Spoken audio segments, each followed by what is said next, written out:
What's going on, guys, and welcome back to another video. With SOD, or Season of Discovery, approaching in the next few weeks, I'm sure many of you are sitting there wondering, what class do I want to play? All of them seem so good, all of them seem so strong, all of them seem so overpowered, and you're right. So you need to make an informed decision on what you're playing on day one. I'm sure many of us are going to be playing a ton of alts. I know myself personally, I'm going to level almost every class probably to level 25 in the first couple of weeks of SOD, just because it's, how could you not test out all of these classes? They all look so good. So in this video, I'm going to break down all the runes available for every single class up to level 25, just because that's all the information that's in the game right now. Our level is going to be capped at 25, but we do know every single rune that's going to be in the game up to that point. And then obviously in the future, when they release new content and raise the level cap and add more runes, I'll cover that as well.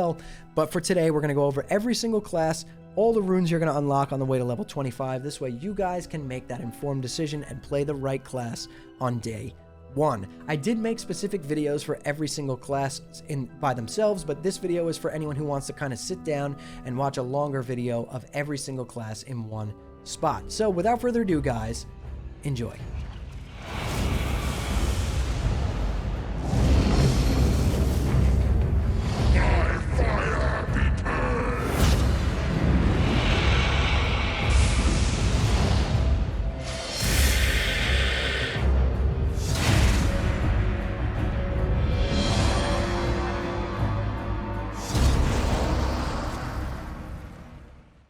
Okay, so first up on the list here, guys, we're going to go over the chest engravings for druids, or the chest runes. Now, the runes are abilities that you're going to find out in the world, whether it be through a quest, whether it be through some sort of puzzle discovery. We haven't gotten all the detailed information on it yet, but you're going to find your runes out in the world in various different ways. So there are runes currently in the game up to level 25 for chest, legs, and hands, and today we're going to be going over all of them for the druids, starting with the chest engravings. So first up on the list here, we have Living Seed. When you critically heal your target with any healing spell, you plant a living seed on the target for 30% of the amount healed. The living seed will bloom when the target is next attacked. Pretty cool. So you're basically going to plant a seed on a target. Let's say you're planting it on your tank. When that seed explodes, boom, that target gets healed. Next up on the list here, we have Fury of Storm Rage. Reduces the mana cost of Wrath by 100%, and each time you deal damage with Wrath, you have a 12% chance for your next cast of Healing Touch within 15 seconds to be an instant cast. This seems like a pretty cool ability as well, because even if you're a Resto Druid, you could do some damage in Raid, and maybe proc some Fury of Storm Rage and get some instant cast Healing Touches on your tanks and other Raid members alike. Next up on the list here, we have Survival of the Fittest. Reduces the chance you'll be critically hit by melee attacks by 6% and reduces all damage taken by 10%. Damage taken reduced by an additional 10% while in bear form or dire bear form. So 20% reduced damage in bear form. This is pretty big. This is a nice tanking ability. Definitely needed in vanilla for druids. This will make them even better tanks. Now this one, there's a lot of controversy surrounding this one, but this one is Wild Strikes. Just listen to this. While you are in cat form, bear form, or dire bear form, party members within 20 yards gain increased combat ferocity. Each melee hit has a 20% chance of granting the attacker an additional attack with 20% additional attack power. No effect if the party member is already benefiting from Wind Fury Totem. So basically, druids have Wild Strikes. This is now Wind Fury. So Alliance has Wind Fury, right? You're going to want these druids in your group for your dungeons or for your raids or for your group quests or whatever, because imagine you're playing a Fury Warrior or an Arms Warrior or a Ret Paladin. You're going to be able to benefit from the effects of Wind Fury at this point. So this is essentially a Wind Fury totem, which is insane. I cannot wait to see how this plays out. But anyways, let's move on to the leg engravings. Okay, so first up for leg engravings, we have Life Bloom, which most of you probably already know what it does. Reduces the global cooldown of your Rejuvenate and Life Bloom abilities by 0.5 seconds, and you gain the Life Bloom ability. Heals the target for 45 over 7 seconds. When Life Bloom completes its duration or is dispelled, the target instantly heals for 91 and the druid regains half the cost of the spell. This effect can stack up to 3 times, so that's pretty awesome. Druids now have Life Bloom in vanilla. We have Star Surge, launch surging stellar energies that cause 57 to 70 arcane damage. Star Surge benefits from anything that triggers most talents and effects that trigger or benefit from Wrath or Starfire. That's awesome. We have Skull Bash now. Charge to a target within 13 yards and bash the target's skull, interrupting spellcasting and preventing any spell in that school from being cast for 2 seconds. So druids now have a charge and an interrupt, technically, in cat form in vanilla WoW. So this is pretty crazy because if you think about this, with the Wind Fury, with Skull Bash, and things like that, druids were already kind of competitive in vanilla. If you farmed your manual crowd pummelers, you could do some seriously good damage in raid at the end of the game there. And now with having a charge and Wind Fury, druids are going to be bonkers, especially in world PvP, but it doesn't stop there. Next up on the list, we have Savage Roar. Savage Roar, finishing move that increases physical damage done by 30% while in cat form, lasts longer per combo point. So 1 point is 14 seconds, 2 point 19 seconds, 3 point 24 seconds, and so on and so on. So Savage Roar is pretty crazy. I play a Feral Druid in Wrath, so it seems like Feral Druids are going to actually perform very similar to how they perform in Wrath, which is they're crazy. If you've been in ICC at all lately, they are pretty intense. The only thing that we haven't seen here yet with the level 25 ruins is swipe, so they still don't really have a form of AoE in cat form, but we don't know because that could be coming later on, maybe in the next phase when we go up to level 40, or the phase after that when we go up to 50, or the phase after that when we go to 60. Remember, these runes are only up to level 25. So let's move on to the hand runes. Okay, so first up on our list for hand runes, we have Lacerate. Lacerates the enemy target, making them bleed for 42 damage over 15 seconds, plus 20% weapon damage per existing application of Lacerate on the target. Causes a high amount of threat, and this effect can stack up to 5 times, so another nice tanking ability for them. Anyone who's played a tanking druid after TBC, you know that Lacerate is basically something that you spam up to 5 stacks, and you maintain those 5 stacks of the bleed on your target, and it produces a high amount of threat. It's a decent bleed, and it's just overall a really good tanking ability. And then next on the list here, we have Mangle. Mangle the target for 160% normal damage and cause the target to take 30% additional damage from bleed effects and Shred for 1 minute. This ability benefits from and triggers all effects associated with Claw and Maul. So druids now have their form of Mangle in vanilla, which is huge. I mean, that's going to be a massive DPS increase and a big thing for holding threat in bear form. You're going to mangle your target, and then you're going to lacerate the hell out of them, and it's going to work, and you're going to just be able to hold threat like never before. Not that druids really had a problem with this before. Druids actually were arguably one of the best threat tanks in the game pre-60, right? And then at 60, obviously, you have Fury Prot, which definitely surpassed druids. But before that, especially in 5-mans later on, think about the 40s and the 50s, feral druids were really good at holding threat. And then next on the list here, we have Wild Growth. Heal all target players' party members within 15 yards of a target player for 156 over 7 seconds. The amount healed is applied quickly at first and then slows down as Wild Growth reaches its full duration. So now we have a nice AoE heal for raid healing. And then last but certainly not least, we have Sunfire. Burns the enemy for 55 to 65 nature damage and then an additional 110 nature damage over 12 seconds. In addition, while in bear form, cat form, and dire bear form, your Moonfire is replaced with Sunfire, Bear, and Sunfire Cat. This spell benefits from and triggers all effects associated with Moonfire.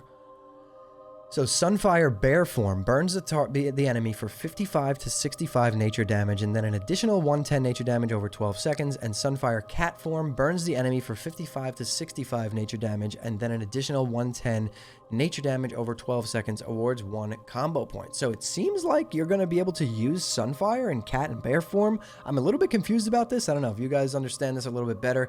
Drop it down in the comments below. I'd love to hear it. But it seems like you're going to be able to use Sunfire while you're in bear form or while you're in cat form. So that's pretty intense if you are going to be able to use that. I don't know. Going over these level 25 runes for Druid, I did a quick glance at them before I decided to record the video. And it seems like Druids are going to just be very, very strong. I don't want to say overpowered because every class kind of seems overpowered in SOD, but they're going to be really strong. Imagine the world PvP with druids, you know, sunfiring you in cat form, having Mangle, having Wind Fury, just these crazy amount of effect, and now a charge and an interrupt as well. So yeah, druids are going to be bonkers. So starting off, we're going to go over the hunters' chest engravings. So first up on the list here, we have Master Marksman.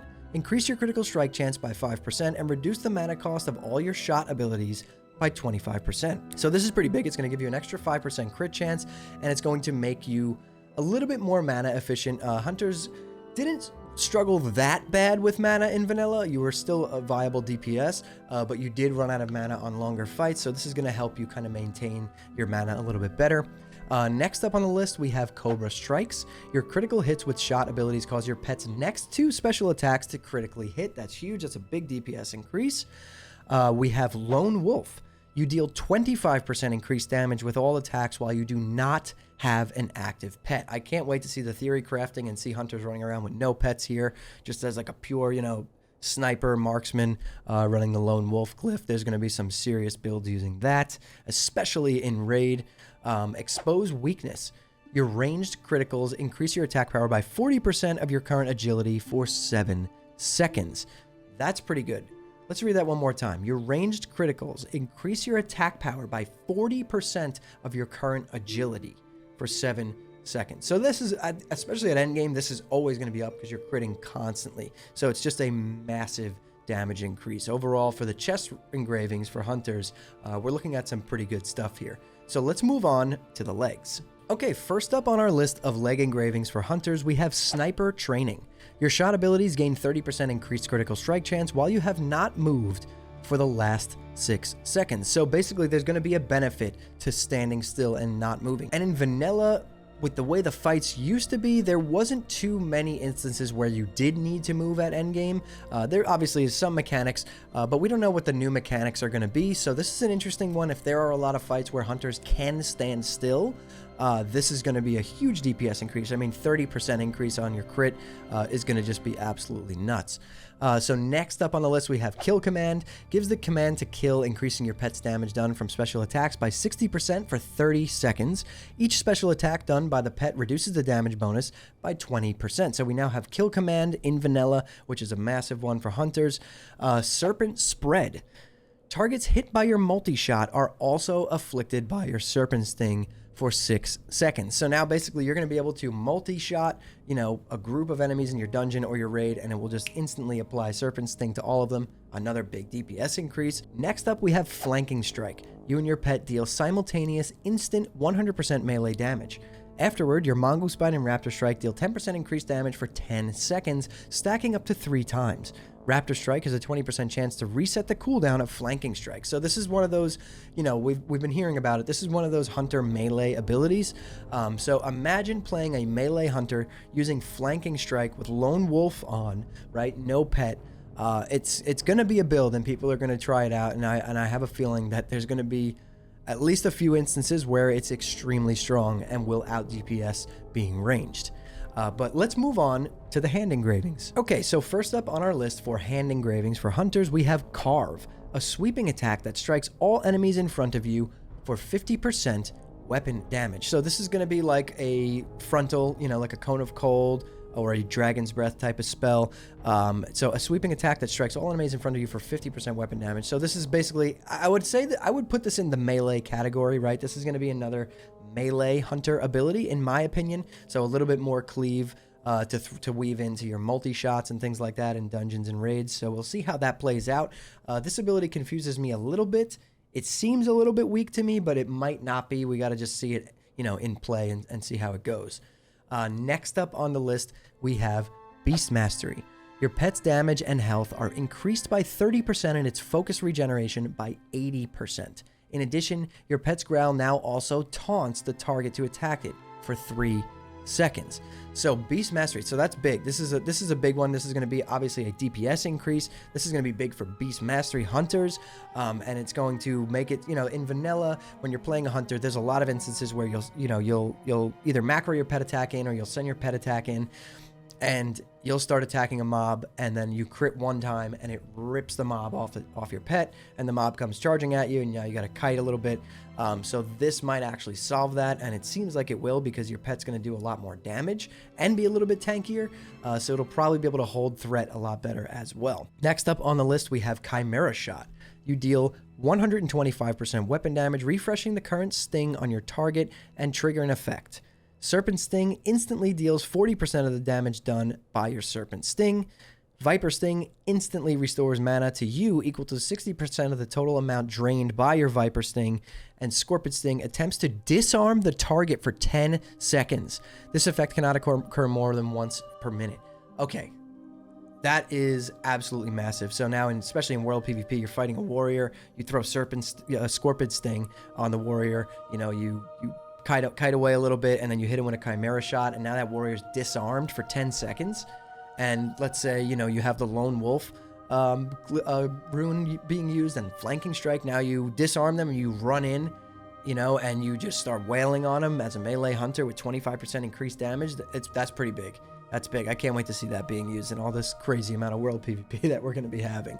And then next up on the list, we have Explosive Shot. You fire an explosive charge into the enemy target, dealing 73 to 90 fire damage. This charge will blast the target every second for an additional 2 seconds.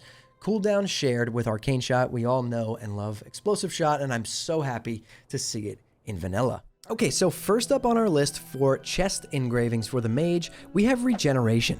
Heals the target for 485 health over 3 seconds and applies Temporal Beacon for 30 seconds. And what Temporal Beacon does is records the subject's space-time position. 100% of all arcane damage done by the caster will be converted to chronomantic healing and divided among the caster's current Temporal Beacon targets. So basically what you're going to do is you're going to put regeneration, on your tanker or your partner in PvP, whatever you're doing, and then you're going to just blast with arcane damage. And blasting with arcane damage is going to heal that target, which is pretty crazy. I can't wait to see how this ability is used, especially in World PvP and Battlegrounds, because, on launch we're going to have just Warsong in the game, and a lot of your best gear is going to come from that Warsong rep and the Ashenvale World PvP event, so I'm really curious to see how this goes. Next up on our list, we have Enlightenment. You deal 10% more damage while you have more than 70% mana. While below 30% mana, 10% of your mana regeneration continues while casting. So this is going to be really helpful for that initial pull. When you start blasting, pop all your cooldowns, you get Bloodlust or whatever, you're going to be doing 10% more damage. And then let's say you drop below 30% mana, you're going to be able to regenerate that mana a lot faster now. This will make a lot more mage specs and things viable, so I can't wait to see how that plays out. And then next up on the list, we have Burnout. Increases your spell critical strike chance with all spells by 15%. But your non-periodic spell critical strikes now have an additional mana cost of 1% of your base mana. Just a big damage increase right there. And then we all know it, we all love it. Any mage player knows and loves this ability. From TBC forward, Fingers of Frost. Gives your chill effects a 15% chance to grant you the Fingers of Frost effect, which treats your next 2 spells cast as if the target were frozen. And this is going to coincide with a rune we're going to talk about in a little bit. That Fingers of Frost in vanilla is going to be absolutely nutty, and I can't wait to see how this plays out. But let's move on to the leg engravings. Okay, first up on our list for leg engravings, we have Mass Regeneration. So this is just a mass version of the other one. We'll read it. Heals all of the target player's party members within 15 yards of target player for 262 health over 3 seconds, and applies Temporal Beacon to each target for 15 seconds. Records the subject's space-time position. 100% of all arcane damage done by the caster will be converted to chronomantic healing and divided among the caster's current Temporal Beacon targets. Wow, try saying that 10 times fast. Woo, chronomantic healing. Saying that in the middle of all that while reading so fast like that is very hard. I apologize. But yeah, so just basically a mass heal version of the other regeneration. So the other one would definitely be more used when soloing or group questing content, and then this would be used in raid-wide, maybe battlegrounds and things like that. So next up on the list, we have Arcane Surge. Unleash all of your remaining mana in a surge of energy focused at the target, dealing 95 to 111 arcane damage, increased by up to 300% based on your mana remaining. Afterward, your normal mana regeneration is activated and increased by 300% for 8 seconds. So, I'm not a retail player, but I played Dragonflight for the first month or two that it was out, and I played Mage. And Arcane Surge is in the game. I'm not sure when Arcane Surge entered the game, what X-Pack it was, or if it was Dragonflight, but I remember being in Arena in retail and being able to take someone from 70% health to 0 with Arcane Surge.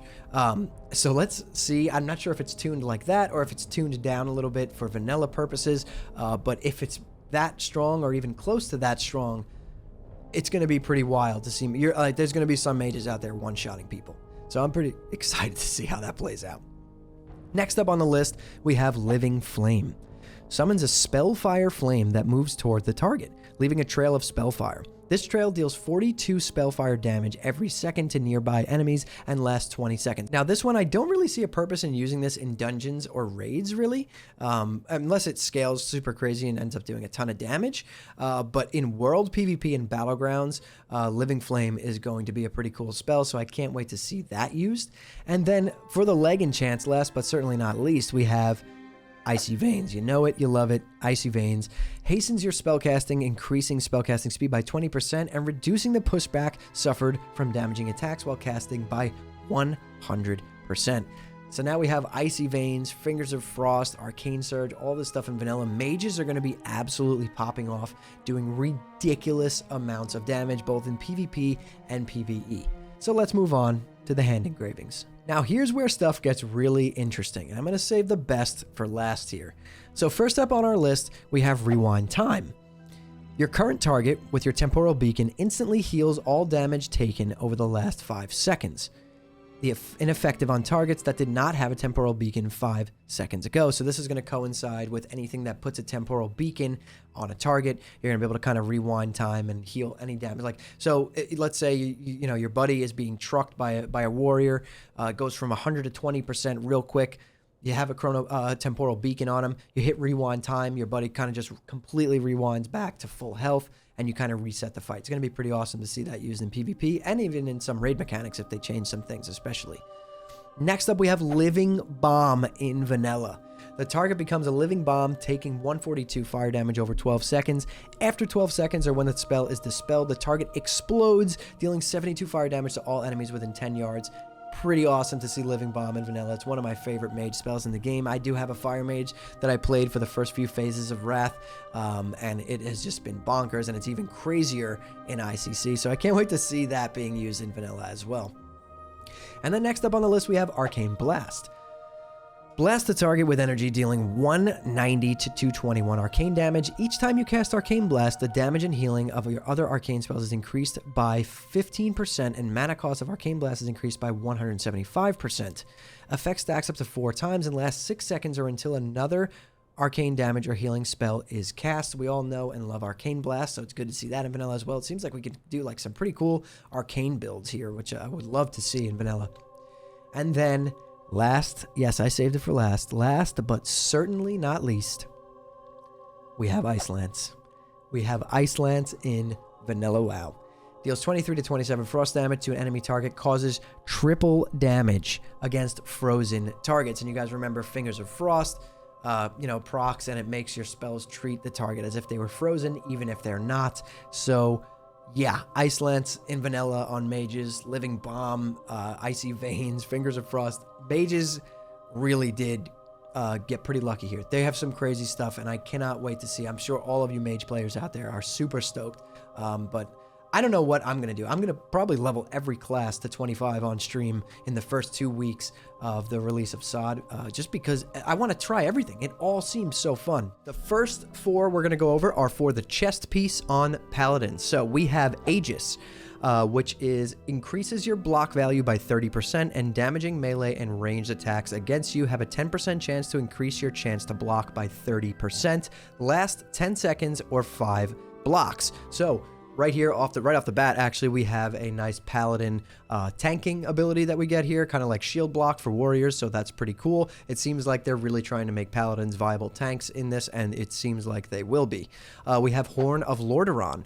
The Paladin blows the Horn of Lordaeron, which increases total strength and agility of all party members within 30 yards by 17, lasts 2 minutes, exclusive with Blessing of Might. So basically, Paladins got a Horn of Winter, if you've played Wrath. What Death Knights have, Horn of Winter, basically the exact same thing. Horn of Lordaeron, Paladins now have that.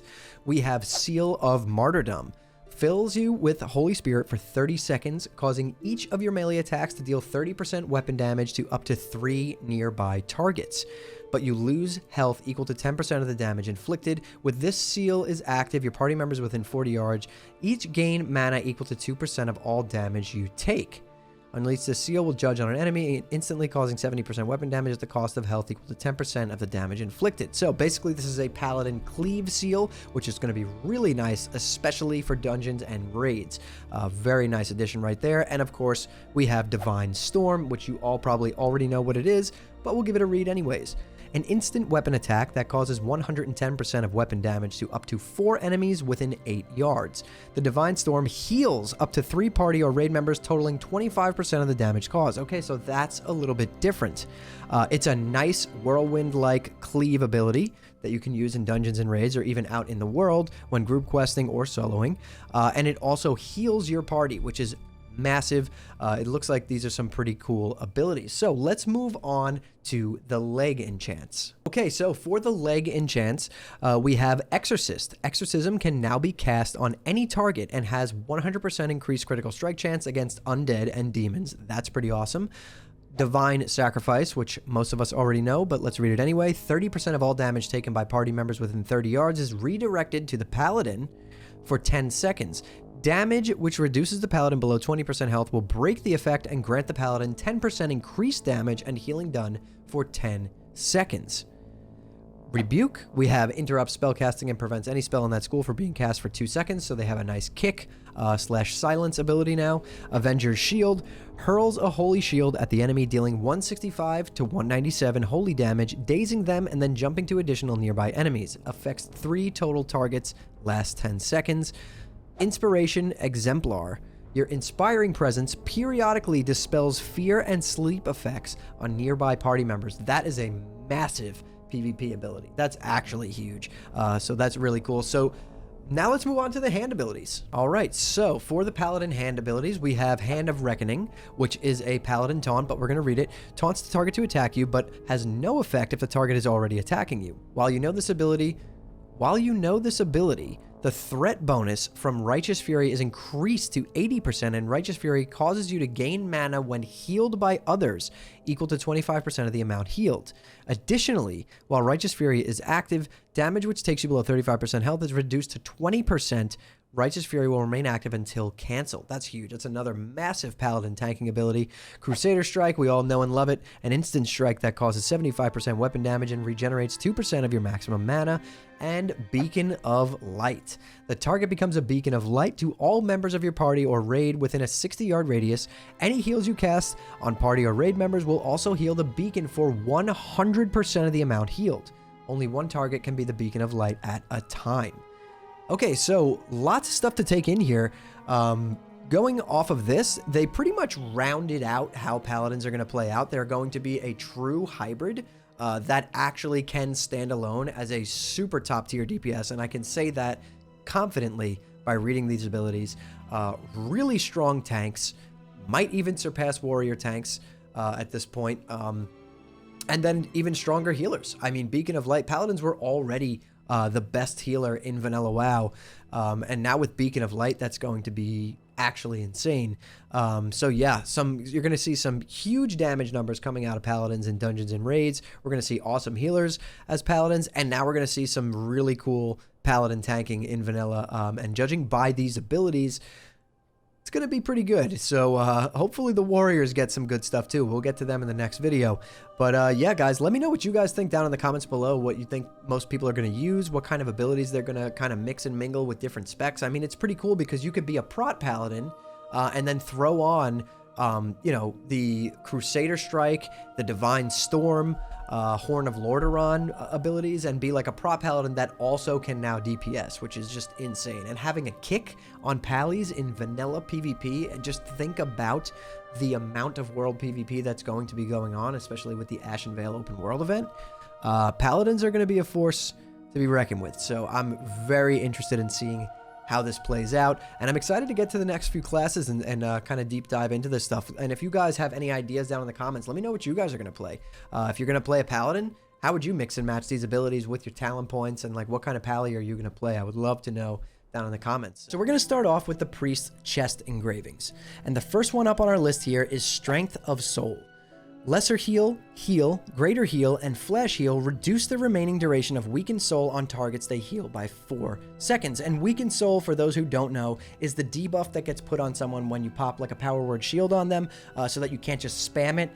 So now popping that on, let's say, your tank, and then healing them will reduce that weakened soul, and you'll be able to bubble them a lot quicker, which is really nice to see.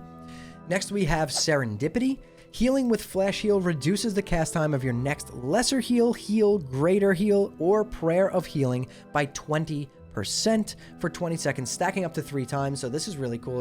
I mean, healing on a priest is going to feel so much more fluid. It's going to feel faster. If you're spamming Flash Heal, you're now going to be able to then be like, oh, I have 3 stacks of Serendipity. I can cast a Greater Heal with 60% reduced cast time. So that's really nice. And then up next we have Void Plague. Afflicts the target with a disease that causes 116 shadow damage over 18 seconds, so another dot. So priests get a little bit of a damage boost right there, which probably feels really good. And then we have Twisted Faith. Mind Flay and Mind Blast deal 20% increased damage to targets afflicted with your Shadow Word Pain. And this is going to coincide with another glyph we're going to get into in just a few moments here. Let's move on to the leg engravings. Okay, so first up, like we were just talking about, Twisted Faith, this one is called Shared Pain. Your Shadow Word Pain now also afflicts up to 2 additional nearby targets within 15 yards. So 3 mobs are in front of you. You cast Shadow Word Pain on one of them, it jumps to both of them. And now combine that with Twisted Soul, and you have a big damage increase for priests. Next up on the list, we have Homunculi. Homunculi. I'm not sure how to say that. Homunculi. Homunculi? Homunculi. That's what we're going to say. Break off splinters of your soul to animate 3 miniature copies of yourself that attempt to attack your target with a mace, a sword, and an axe, reducing the attack speed, attack power, and armor, respectively, of any target they hit. Really cool. So it's going to be like Shadow Apparitions. Power Word Barrier. Summons a holy barrier to protect all party members at the target location for 10 seconds, reducing all damage taken by 25% and preventing damage from delaying spellcasting. So this is going to be like one of those dome effects. Priests are going to be able to throw a Power Word Barrier down on the ground. If you stand in it, you take less damage and you get less pushback when casting spells. Super useful, very nice. Going to be really awesome in raids and world PvP.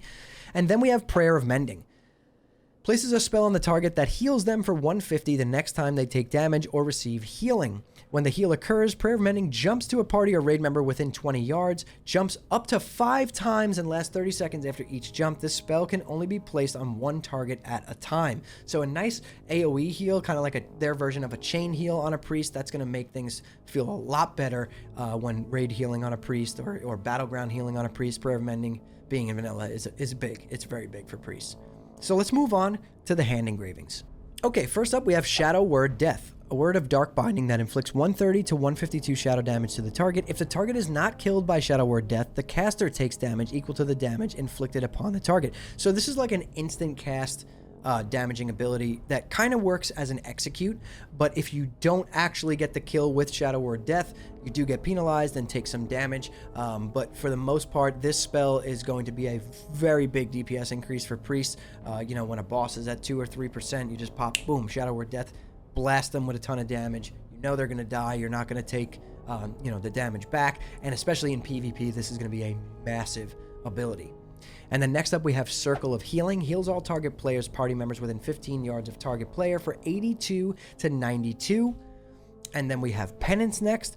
Launches a volley of holy light at the target, causing 64 holy damage to an enemy or 175 healing to an ally instantly and every 1 second for 2 seconds. So everyone knows Penance from later expansions. I think it came in TBC.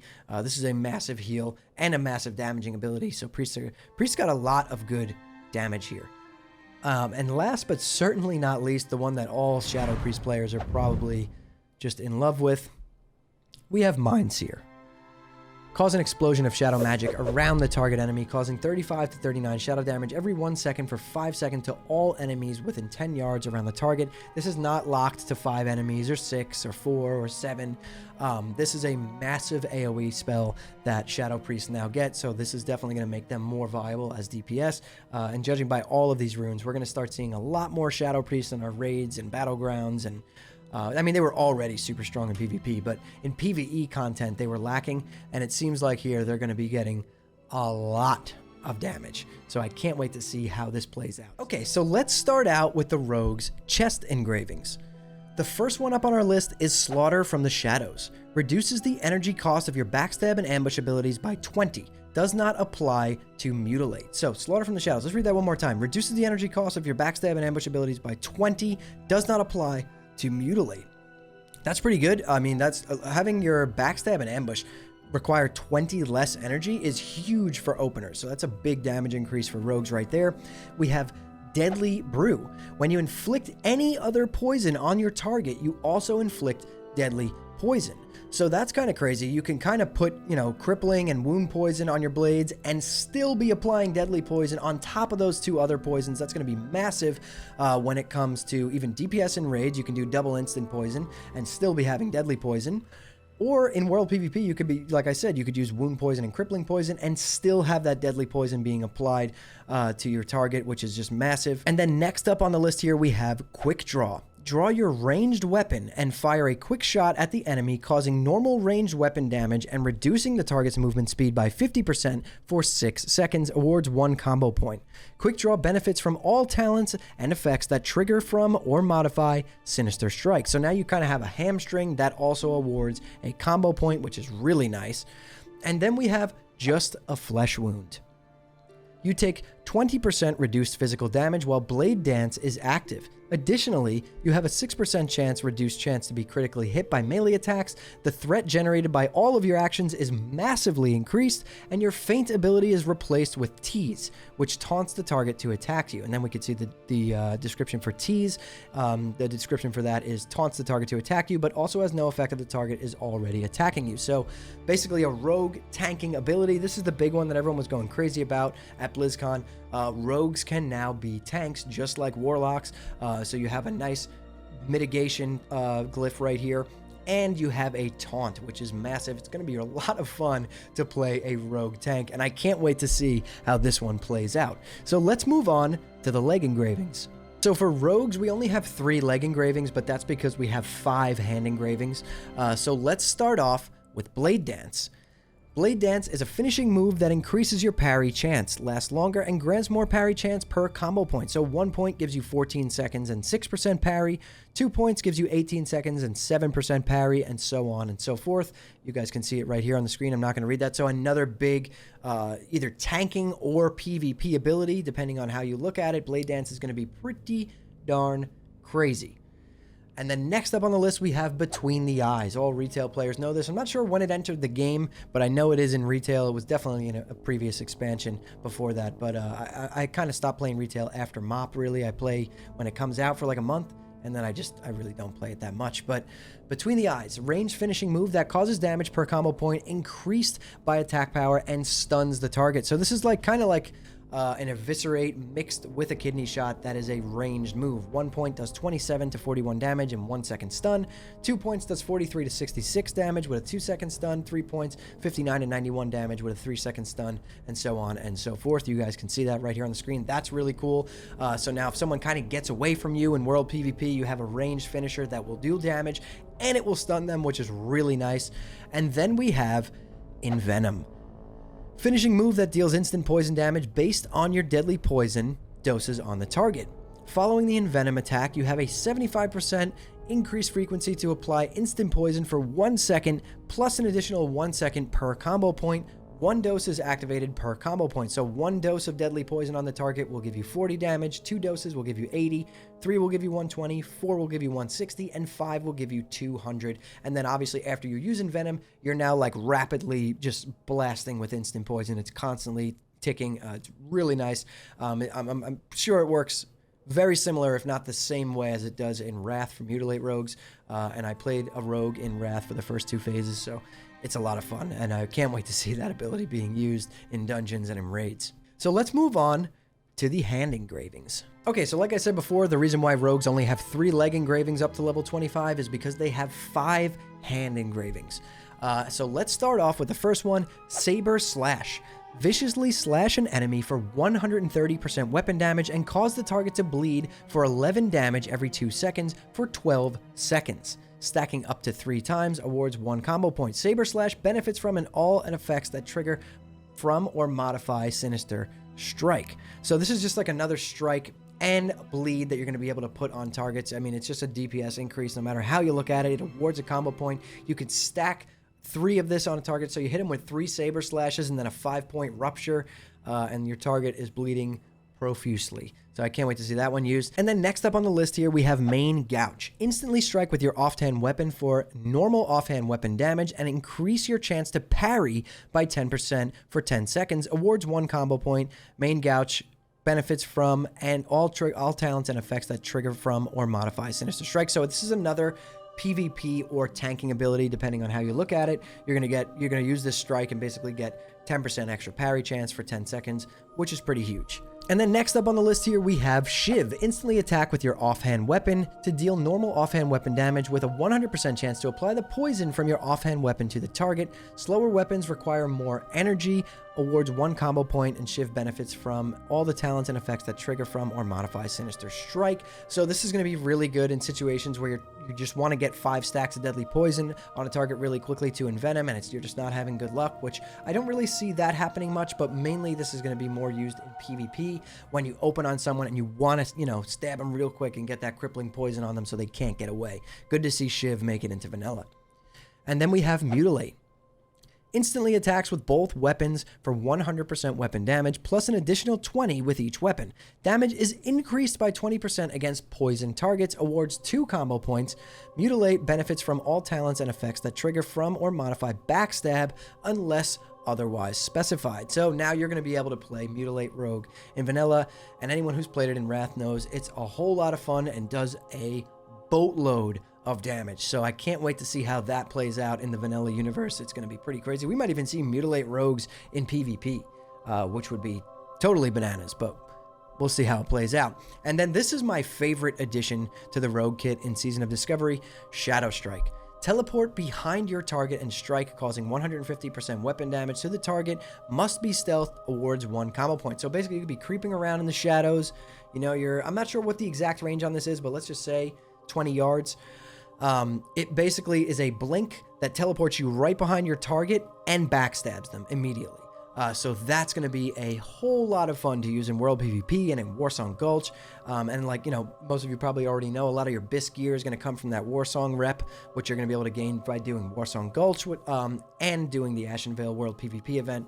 So it's going to be a lot of fun. It's a good time to be a rogue. It's going to be so much fun because we're going to be progressing with everyone at the same pace out in the world. So there's going to be loads of World PvP, and I can't wait to see Shadow Strike being used because it's just a lot of fun. I know it is in retail as well, but I'm not sure when it entered the game. But it's good to see this ability come here because it kind of gives rogues that gap closer that they were missing. If your sprint was on cooldown and you got Nova'd and a mage got away from you and just was hurling frostbolts out, now you could just vanish, Shadow Strike, boom, you're right on top of him again. So it's going to make it a lot more fun. It's going to feel a lot more fluid to play, especially in PvP. Okay, so for the Shaman, let's start with the chest engravings. The first spell that we have is Healing Rain. Most of you might know Healing Rain, but it's a little bit different than the Healing Rain you're used to. Healing Rain selects the area 15 yards around the target player and heals all of the target player party members within that area for 20 every second.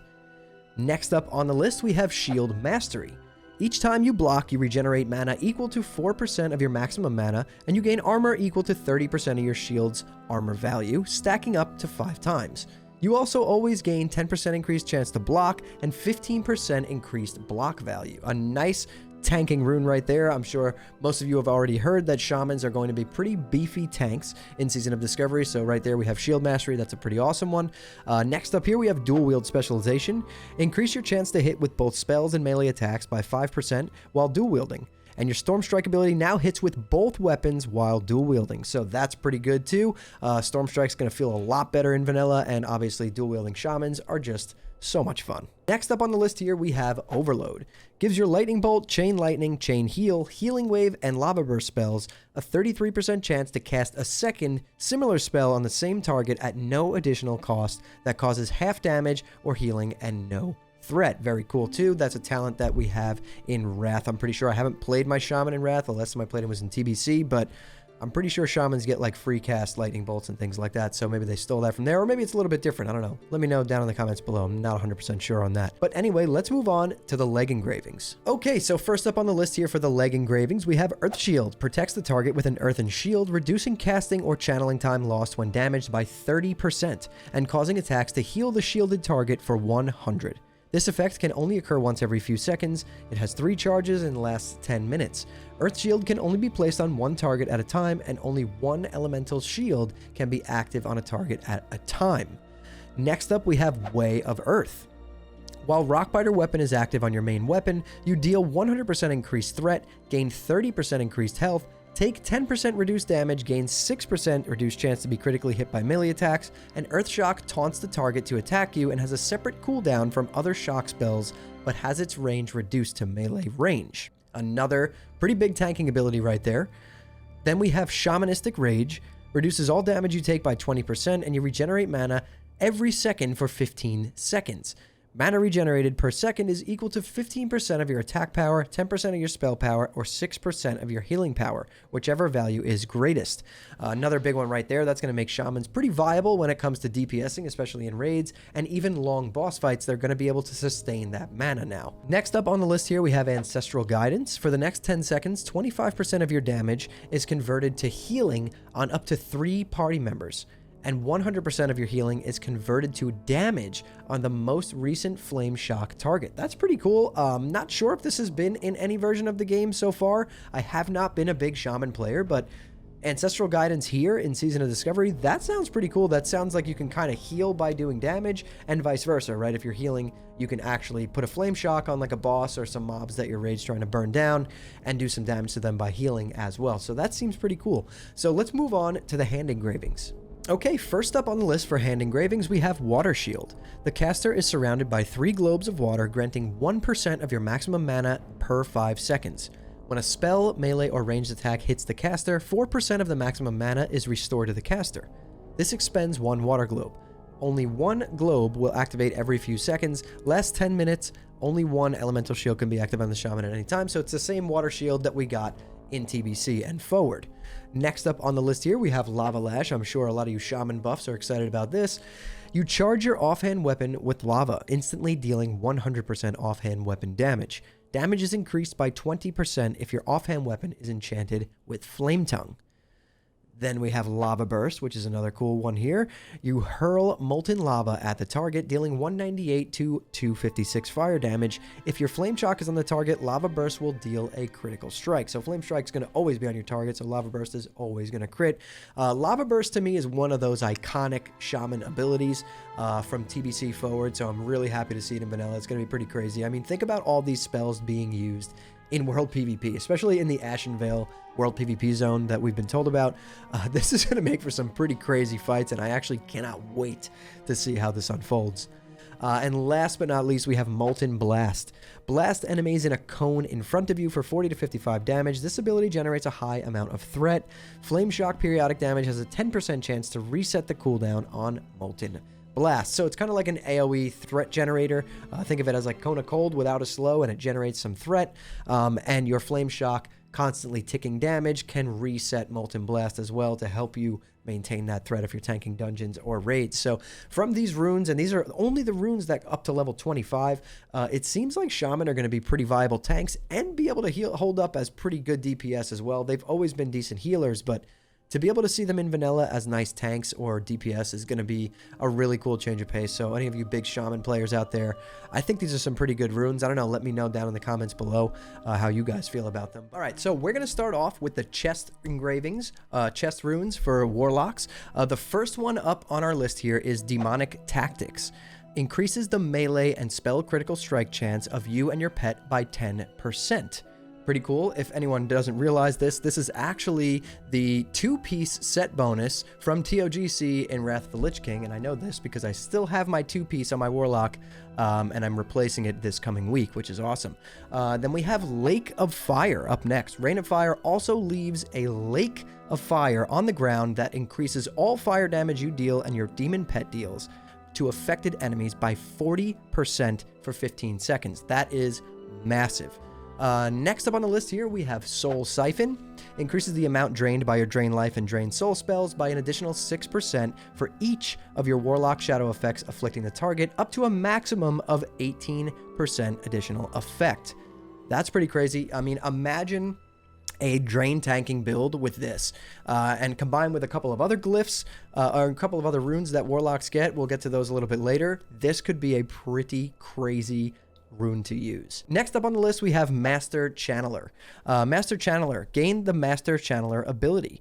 Your Drain Life is no longer channeled, lasts 15 seconds with a 15-second cooldown, costs 100% more mana, and heals you for 50% more each time it deals damage. So I'm assuming that this turns Drain Life into a dot, which is actually kind of ridiculous. I'm not really sure how this works, actually. If you guys want to drop some comments down below, let me know what you think. But it sounds like it takes it from being a channeled, a channeled cast, and puts it on them as a dot for 15 seconds, which that's pretty crazy.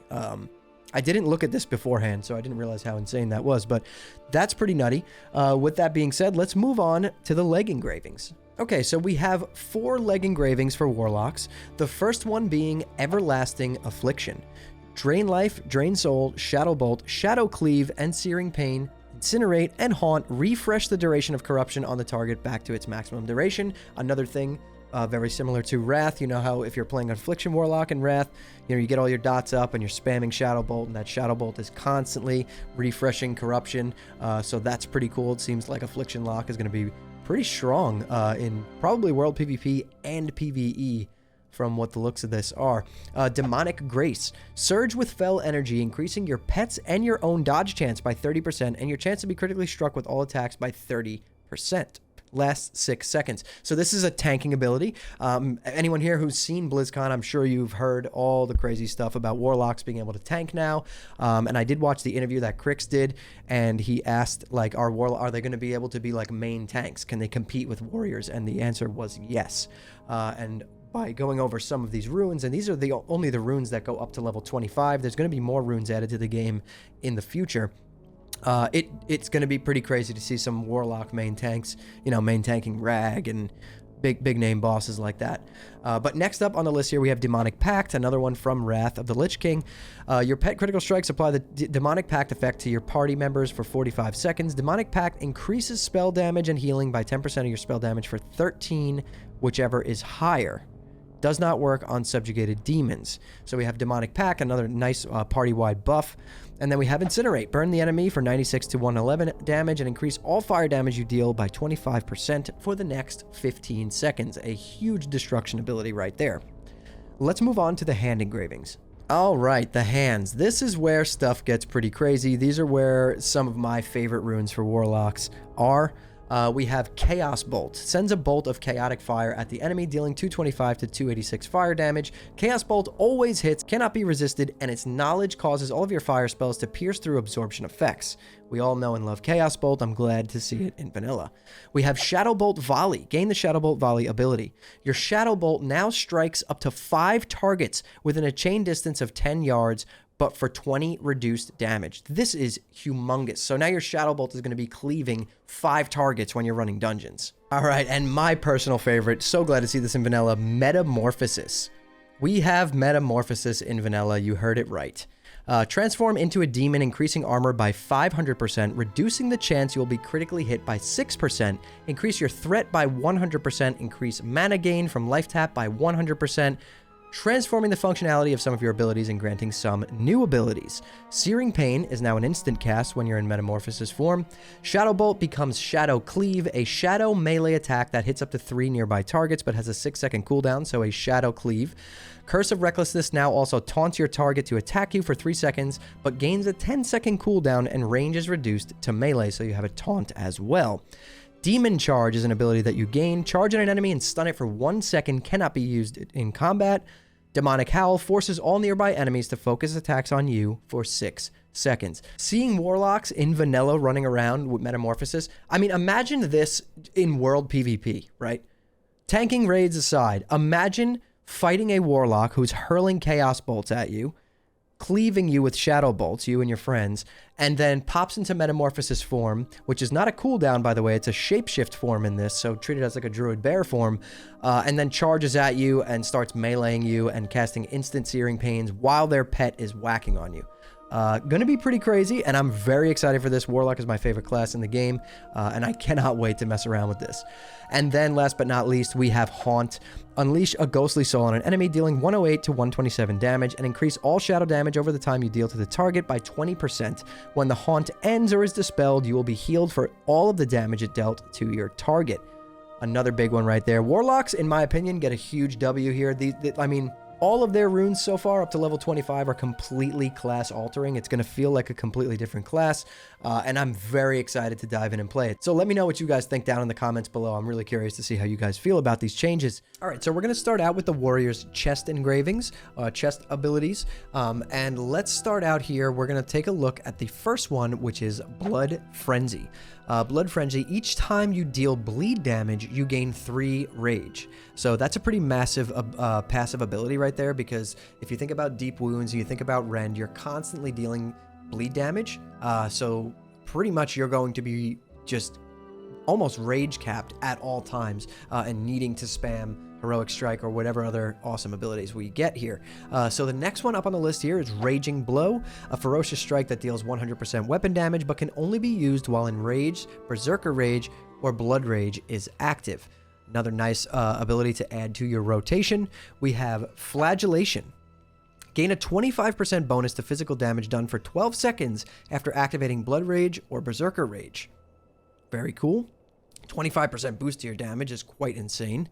Warbringer, your charge, intercept, and intervene abilities are now usable while in combat and in any stance, and will all remove movement impairing effects when activated. So basically, warriors have 3 charges that will all get them out of roots and snares and things like that. That is actually insane, right? So if you're being kited by a mage and you're getting nova'd and you're getting slowed constantly, you now can like charge and intercept in any stance, intervene in any stance if you have a teammate near them, and it will remove that slow, remove that snare, remove the root. That is pretty huge. So let's move on to the leg enchants. Okay, so for warriors at this point, we have 3 leg enchants that we know of that are currently in this build of the game. We have, first up, Furious Thunder. Thunderclap now increases the time between attacks by an additional 6% and can be used in any stance. Very nice. We used to not be able to use Thunderclap in any stance that wasn't Battle Stance. Battle Stance was the only one you were able to use Thunderclap in, so that's a nice change, and it slows attacks by even more. Frenzied Assault. While wielding 2-handed weapons, your attack speed is increased by 20%. That's pretty huge. So basically, I mean, imagine pairing this with an arms warrior, wielding Might of Menethil in vanilla, having a 20% permanent attack speed buff, plus world buffs. Bananas. Consumed by Rage. Enrages you and grants you a 25% melee damage bonus for 12 seconds or up to a maximum of 12 swings after you exceed 80 Rage. Let's read this one again. Enrages you and grants you a 25% melee damage bonus for 12 seconds for a maximum of 12 swings after you exceed 80 Rage. Another ability that increases their damage by 25%. Pretty huge here. I haven't seen any tanking ruins yet, but these are all some massive DPS improvement stuff. So pretty crazy. Let's move on to the hands. Okay, so for hands, we have 5 on the warrior so far. We have Victory Rush, which most of us probably already know. Instantly attack the target, causing 147 damage and healing you for 10% of your maximum health. Only usable within 20 seconds after you kill an enemy that yields experience or honor. Single-Minded Fury. While dual wielding, your physical damage and movement speed are increased by 10%. That's actually awesome. That right there made me almost want to play warrior. While dual wielding, your physical damage and movement speed are increased by 10%. So basically, if you're playing Fury and you're dual wielding, you just permanently have 10% movement speed. You permanently have 10% increased damage. This might actually make Fury pretty viable in PvP in some situations, especially world PvP. Quick Strike. A reckless instant attack with your 2-handed weapon, so it's only for 2-handers, dealing 49 to 81 physical damage. This ability benefits from and triggers all effects that are associated with Heroic Strike, so we have another nice strike. Endless Rage. Oh, we actually only have 4. I actually have a double in here. Endless Rage is up 2 times, so. Endless Rage. You generate 25% more rage from all damage you deal. So we couple this with the other abilities. I think it was Blood Frenzy or Flagellation, one of those. And you're pretty much going to be rage capped at all times. Spamming Heroic Strike, spamming Whirlwind, or spamming Mortal Strike, and Rend and Thunderclap. Like, you are literally, and even after all of that, you're still going to be rage capped pretty much all the time, which is actually insane. So some pretty cool abilities for Warrior. Nothing crazy. So far, out of everything that I've seen, Warriors kind of got the least out of everyone, but you got to remember they already were so overpowered in the vanilla universe, so they didn't need that much. I mean, they still have some serious stuff here, but the other classes just, you know, I feel like these ruins have fundamentally changed how the class plays. Warrior's going to play exactly the same. It's just going to feel a lot stronger. And yeah, not a single ruin for tanking on Warriors. I mean, they already were the best tanks in vanilla, some would say, so maybe they don't need any. But again, these are only the ruins up to level 25 because that's all we have at this point in time. So yeah, if you guys enjoyed this video, hit that like button. It really does help me out a lot. And subscribe to the channel. Turn on post notifications so you don't miss the next time I post a video. And if you want to hang out with me live, I do stream on Twitch at twitch.tv/hammerdance. I stream Monday through Friday at 8 p.m. Eastern time. And we're going to be covering all of this stuff. I have a video coming out for every single class and all of their ruins up to level 25. So stay tuned for that, guys. But anyways, thank you all so much for watching and listening in. I'll see you all in the next one.